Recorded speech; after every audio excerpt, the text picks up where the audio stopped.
दोस्तों अगर आप भी 12th पास करने के बाद आगे चल के एआई इंजीनियर बनना चाहते हैं या फिर आप जानना चाहते हैं कि एआई इंजीनियर कैसे बनते हैं तो आज का वीडियो आपके लिए बहुत इंपॉर्टेंट होने वाला है, क्योंकि आज के इस वीडियो में बात करने वाले हैं कि एआई इंजीनियर क्या होते हैं, एआई इंजीनियर का काम क्या होता है, इसके लिए एजुकेशन क्वालिफिकेशंस क्या होनी चाहिए, कौन से स्किल्स आपके पास होनी चाहिए, एआई इंजीनियर बनने के लिए कौन सा कोर्स करना होता है और कोर्स को कर लेने के बाद आपको कौन सी जॉब मिलती है और कितनी सैलरी मिलती है। ये सारी इन्फॉर्मेशन आज के इस वीडियो आपको देने वाले हैं, तो वीडियो उन तक बने रहिए। आइए वीडियो को स्टार्ट करते हैं। सबसे पहले बात कर लेते हैं कि एआई इंजीनियर्स क्या होते हैं और इनका काम क्या होता है। दोस्तों एआई इंजीनियर जो होते हैं उन्हें मशीन लर्निंग के बारे में, डीप लर्निंग के बारे में या फिर डाटा साइंस के बारे में काफी डीप नॉलेज होता है, जिसका इस्तेमाल करके आने वाले समय में जैसे आप सभी को पता है कि आर्टिफिशियल इंटेलिजेंस काफी तेजी से ग्रो करने वाले हैं। इसको समझने के लिए, इसके सिस्टम को अपडेट करने के लिए एआई इंजीनियर्स की जरूरत पड़ने वाली है। आने वाले समय में ये लाखों में कमा सकते हैं। दोस्तों अगर आप भी आगे चल के एआई इंजीनियर बनना चाहते हैं तो सबसे पहले आपका 12th पास होना चाहिए। 12th में आपका फिजिक्स, केमिस्ट्री, बायोलॉजी या फिर फिजिक्स, केमिस्ट्री, मैथ सब्जेक्ट होना यहाँ पे कंपलसरी होता है।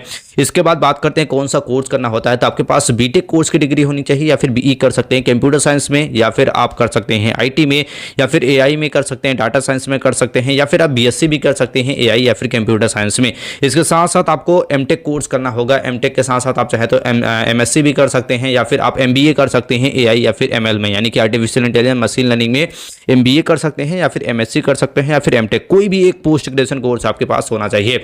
तो ये एजुकेशन क्वालिफिकेशन आपके पास होना कंपलसरी होता है, यानी कि 12th के साथ साथ ग्रेजुएशन करना होता है। ग्रेजुएशन के बाद आपको मास्टर डिग्री भी लेना यहाँ पे कंपलसरी होता है। अब कौन से स्किल्स होनी चाहिए अगर आप आगे चल के एआई इंजीनियर बनना चाहते हैं, सबसे पहले बात कर लेते हैं। तो सबसे पहले तो आपको कुछ प्रोग्रामिंग लैंग्वेज जैसे कि पाइथन हो गया, आर हो गया, जावा हो गया, C++ हो गया, ये कुछ आपके लैंग्वेज होते हैं जो आपको प्रोग्रामिंग लैंग्वेज है जो आपको जरूर आना चाहिए। साथ ही साथ आपको मशीन लर्निंग या फिर डीप लर्निंग के बारे में भी काफी अच्छा नॉलेज होना चाहिए। डाटा साइंस और बिग डेटा के बारे में भी काफी अच्छा नॉलेज होना चाहिए। जो आपके क्लाउड कंप्यूटिंग होता है, आपके गूगल क्लाउड्स वगैरह हो गया, वो सारी चीज आपको पता होनी चाहिए। एल्गोरिदम और आपके जो मैथ वगैरह होनी चाहिए, स्टैटिस्टिक्स होना चाहिए, काफी अच्छा नॉलेज होना चाहिए। तो ये कुछ टॉप लेवल के स्किल्स है जो आपको जरूर पता होना चाहिए। अब इंपॉर्टेंट आता है जो आपने से बताया कि अगर आप आगे चल के एआई इंजीनियर बनना चाहते हैं तो कौन सा एक्चुअल में कोर्स करना होता है। अगर आप करना चाहते हैं डिग्री लेवल के कोर्सेस, बैचलर लेवल के कोर्सेस करना चाहते हैं तो बीटेक कर सकते हैं आर्टिफिशियल इंटेलिजेंस में, बीटेक कर सकते हैं कंप्यूटर साइंस में, एआई या फिर एमएल स्पेशलाइजेशन भी कर सकते हैं, आप बीएससी कर सकते हैं आर्टिफिशियल इंटेलिजेंस में। तो ये कुछ टॉप लेवल के बैचलर लेवल के कोर्सेस हैं। अगर आप मास्टर लेवल के कोर्सेज करना चाहते हैं तो एमटेक कर सकते हैं आर्टिफिशियल इंटेलिजेंस में। इसके साथ साथ आप एमएससी कर सकते हैं डाटा साइंस या फिर एआई में। और कुछ ऐसे भी स्टूडेंट होते हैं जो 12th पास करने के बाद ऑनलाइन कोर्सेज करना चाहते हैं, तो उनके लिए भी आप कर सकते हैं, जैसे कि आप गूगल एआई कोर्सेज कर सकते हैं, डीप लर्निंग स्पेशलाइजेशन कई सारे कोर्सेज ऑफर किए जाते हैं, एआई या फिर एमएल में प्रोफेशनल सर्टिफिकेट आपको प्रोवाइड किया जाता है। तो कुछ टॉप लेवल के सर्टिफिकेट भी आपको प्रोवाइड किए जाते हैं। तो अलग अलग कोर्सेज होते हैं। अगर आप 12th की बात करना चाहते हैं तो आप बैचलर लेवल के कोर्सेज कर सकते हैं। अगर आप अपने ग्रेजुएशन की बात करना चाहते हैं तो ये कोर्सेज कर सकते हैं, अभी आप जो स्क्रीन पे देख पा रहे होंगे। और अगर आप 12th के बाद डायरेक्ट ही करना चाहते हैं तो आप ऑनलाइन भी कोर्सेज यहाँ पे कर सकते हैं। तो ये कुछ टॉप लेवल के कोर्सेज है। अब इनमें एडमिशन वगैरह कैसे मिलता है और फीस क्या लगती है उसके बारे में बात कर लेते हैं। सबसे पहले बात कर लेते हैं एडमिशन प्रोसेस की। दोस्तों अगर आप बीटेक वगैरह में एडमिशन लेना चाहते हैं तो जेईई मेंस और जेईई एडवांस के थ्रू आप आईआईटी, एनआईटी जैसे कॉलेजेस में एडमिशन ले सकते हैं। इसके अलावा और भी कई सारे स्टेट लेवल के आपके एंट्रेंस एग्जाम कंडक्ट किया जाता है या फिर कॉलेजेस खुद का एंट्रेंस एग्जाम वगैरह कंडक्ट करती है, जिसे आप क्लियर करके आप भारत के टॉप कॉलेजेस या फिर गवर्नमेंट कॉलेज में एडमिशन ले सकते हैं। और भी कई सारे प्राइवेट कॉलेजेस होते हैं जो आपके 12th बेसिस पे आपको एडमिशन दे देते हैं। वहीं अगर आप मास्टर लेवल के कोर्सेज करना चाहते हैं तो गेट एग्जाम दे सकते हैं, जिसके थ्रू आप इंजीनियरिंग कॉलेज में एडमिशन ले सकते हैं। वहीं ऑनलाइन अगर कोर्सेज करना चाहते हैं तो सिर्फ आपको रजिस्ट्रेशन करना होता है, कोई भी एंट्रेंस एग्जाम यहाँ पे देने की जरूरत नहीं पड़ती है। आसानी से आपका एडमिशन हो जाता है ऑनलाइन कोर्सेज में।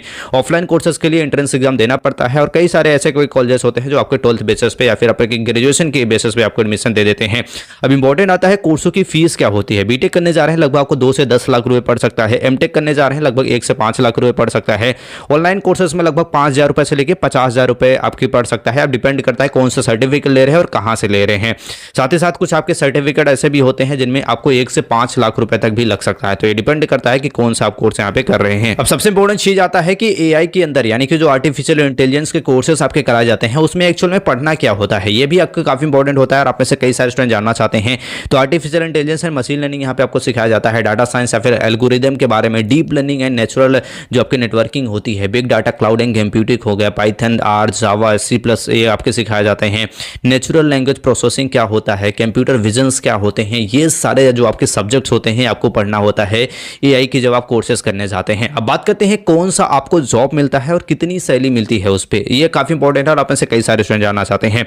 सबसे पहले बात कर लेते हैं, आगे चल के आप एक मशीन लर्निंग इंजीनियर बन सकते हैं, एआई रिसर्चर साइंटिस्ट बन सकते हैं, डाटा साइंटिस्ट बन सकते हैं, बिग डाटा इंजीनियर बन सकते हैं, एनएलपी इंजीनियर बन सकते हैं, रोबोटिक्स इंजीनियर बन सकते हैं। ये कुछ टॉप लेवल की जॉब्स होती हैं एआई के अंदर जिसे आप पा सकते हैं। साथ ही साथ कुछ टॉप लेवल की कंपनियां हैं जो आपको हायर करती हैं, जैसे गूगल हो गया, माइक्रोसॉफ्ट हो गया, अमेजोन हो गया, टेस्ला हो गया, आईबीएम हो गया, टीसीएस हो गया, इन्फोसिस हो गया, विप्रो हो गया।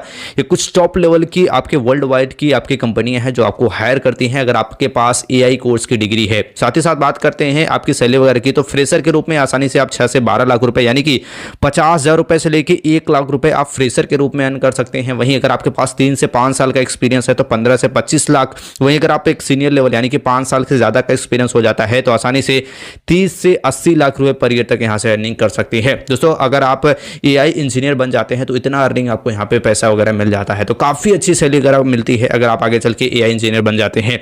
दोस्तों आई होप आप समझ गए होंगे कि एआई इंजीनियर क्या होते हैं, कैसे बनते हैं, इनका काम वगैरह क्या होता है। वीडियो से कोई भी क्वेश्चन हो, डाउट्स हो, कमेंट में से पूछ सकते हो। ऐसी जानकारी के लिए चैनल को लाइक और सब्सक्राइब जरूर कर ले। मिलते हैं नेक्स्ट वीडियो में, तब तक के लिए जय हिंद।